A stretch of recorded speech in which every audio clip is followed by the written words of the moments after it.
When the moon rises high over Neopia and the shadows stretch long across the land, something stirs. From the gnarled trees of the haunted woods to the shimmering skies of Faerieland, a low growl echoes in the darkness.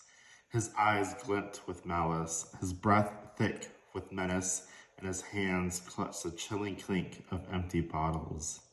With each step, he creeps closer to his prey, the Faeries. No corner of Neopia is safe as he stalks the night, capturing them one by one in the pursuit of Balthazar's midnight hunt. Tonight, the hunt begins and may never end. In this format, Bathazar begins in the Battledome, accompanied by a face-down Faerie deck, and at the start of turn, flip over one of the Faeries. This is now accessible to both players. At the end of each turn, you're going to roll a die. On a success, you're going to put one counter on Bathazar. If it's not a success, you're not going to do anything, and you're going to pass your turn.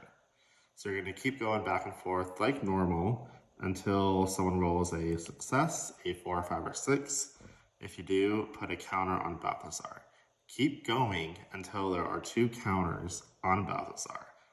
Balthazar has now captured the Faerie. You're going to place the Faerie on the other side of Balthazar.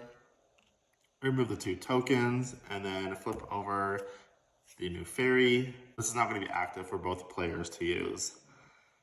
So, the rules are you can't use Balthazar in your deck, and you can't use any Faeries in your deck. Now, let's say Balthazar captured all the Faeries. You're going to just reshuffle this, and you're going to start all over again by flipping over the top Faerie card. Let's say you and your opponent are battling it out. And let's say you have a Faerie in play.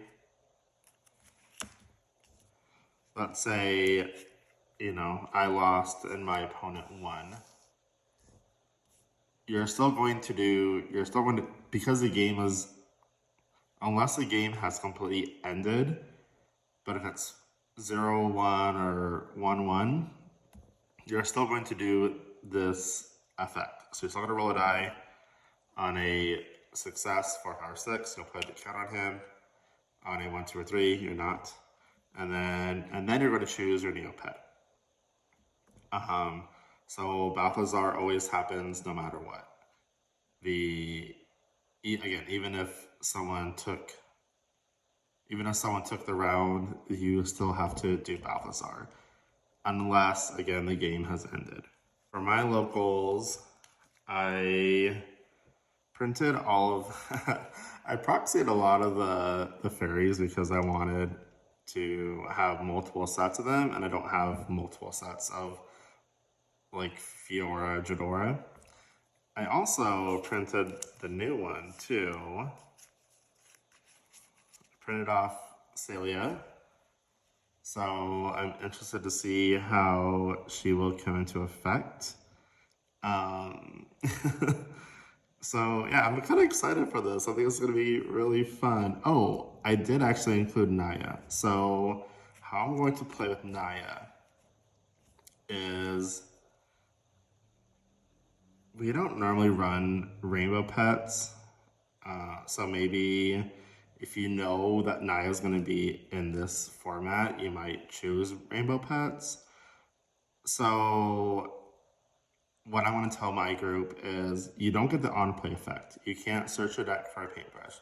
And you don't get the extra bonus of being rainbow. You only get +1 across the board, +1 attack, +1 defense, +1 agility, if you're painted or if you have a Elaborate pet in play. But besides that, you're not doing any of the effects. You're not getting an extra +1 across the board for rainbow, and you're not drawing or playing a paintbrush.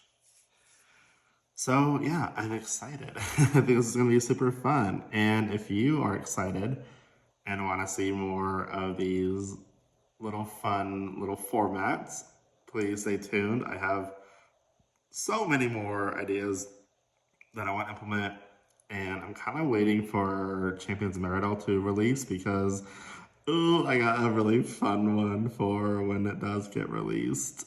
All right, well, until next time, bye.